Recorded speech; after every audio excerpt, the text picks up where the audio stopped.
Guys, do you want to discover how to become a copywriter killing it with emails? You're in the right place.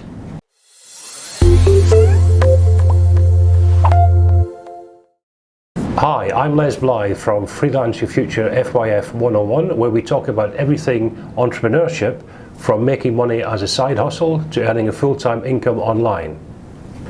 In this latest video in the How to Become a Copywriter series, guys, we look at how you can kill it by writing short emails, which are never normally longer than about 200 or 300 words. Okay, now in this series I'm going to fast track you through some of the essential skills you need to become a copywriter, earning good money working for well-paying clients. There's certain things you need to get your head around, so without fluff I'm going to take you through some of the essentials you need to know in the series. Now you'll want to watch to the end of the video because I've got some free bonuses for you, some awesome free bonuses, won't cost you anything, and I'll tell you about that at the end. Okay, with all of that said, let's waste no more time, let's dive in and look at how to kill it as a copywriter by writing emails.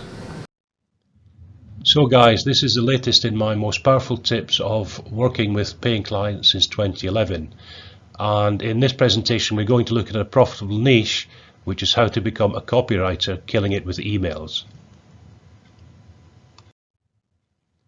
So let's start off by looking at why emails.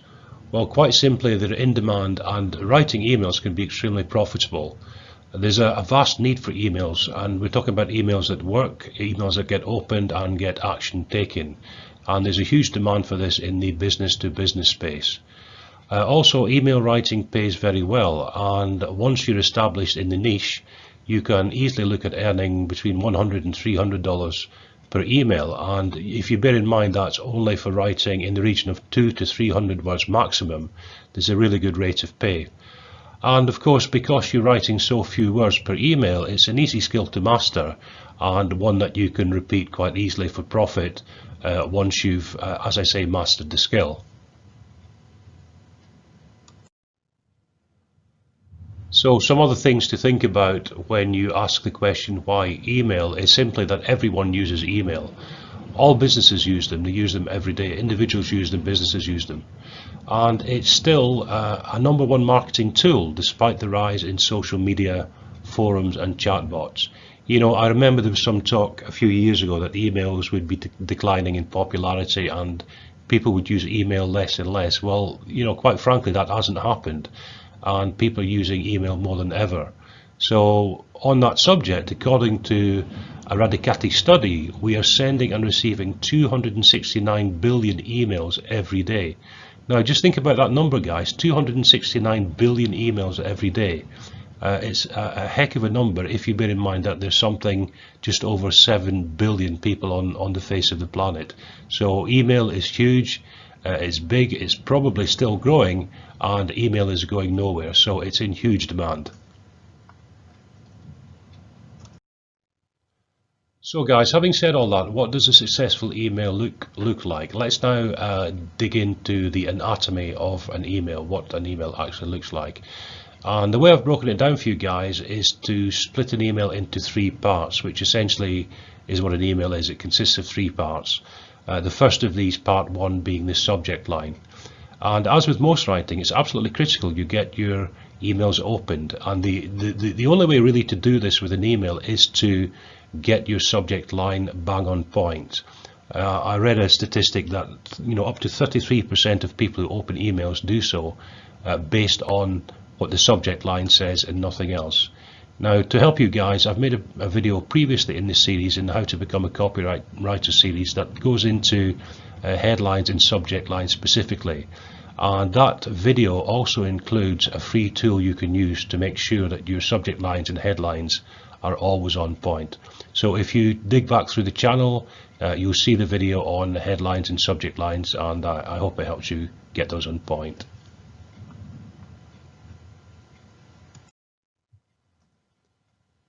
Now, thinking in 3 parts, the second part we need to think about in our email is deciding on the body text.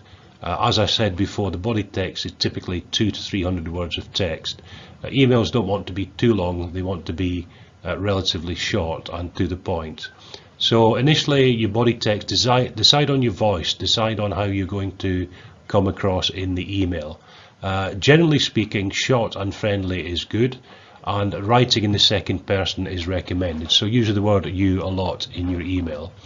The body text should be in the region of 200 to 300 words, as we say, designed to engage the reader. So, as I say, short and friendly is good. If it's a business email, it may need to be a little bit more formal. It all depends on your audience and who you're writing for. So adapt your voice to the audience accordingly.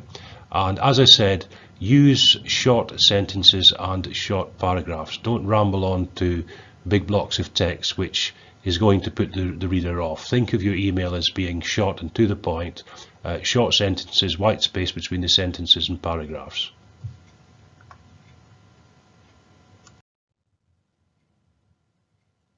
And the final part of our thinking in 3 parts when it comes to the email, part 3, is the call to action, or the CTA. Now, you only want to put one specific call to action into your email.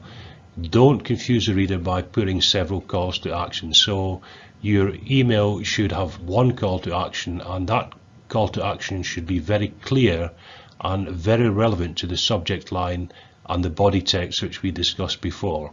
So all of this must tie together. It's absolutely pointless writing an email on a specific subject and then phrasing your call to action to be something that doesn't tie in with the subject and the body text of the email. So make sure that everything ties together and the call to action is 100% relevant to the rest of the email.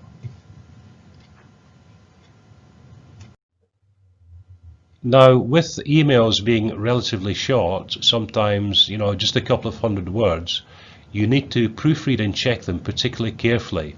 The reason for this is because emails are so short, mistakes do look particularly bad on an email. So be sure that you check your emails very, very carefully. Proofread and check them several times to make sure there's no typos or mistakes in there. That's very important that you do so.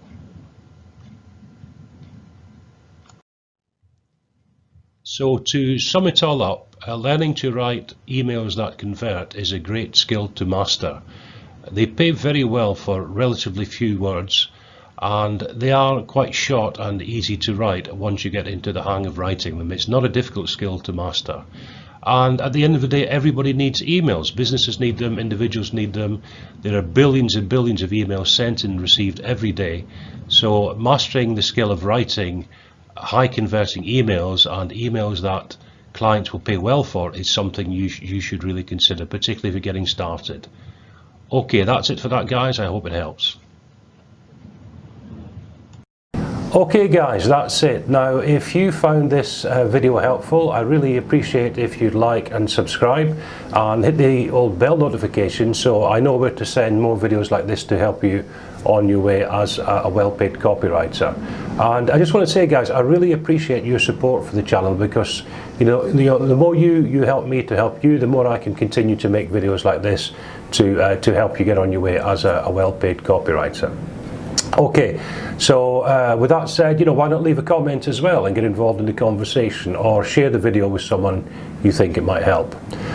Alright, that's about it, guys. Just to say, your bonuses, there'll be a link below the video or in the comments. You can get your free bonuses, absolutely no charge, so help yourself to that. And keep an eye out for the next video in the series, where I'll be giving you more free help, advice and tips to help you on your way as a freelance copywriter and writer. Okay guys, hope you enjoyed it, and talk soon. Ciao for now. Bye bye.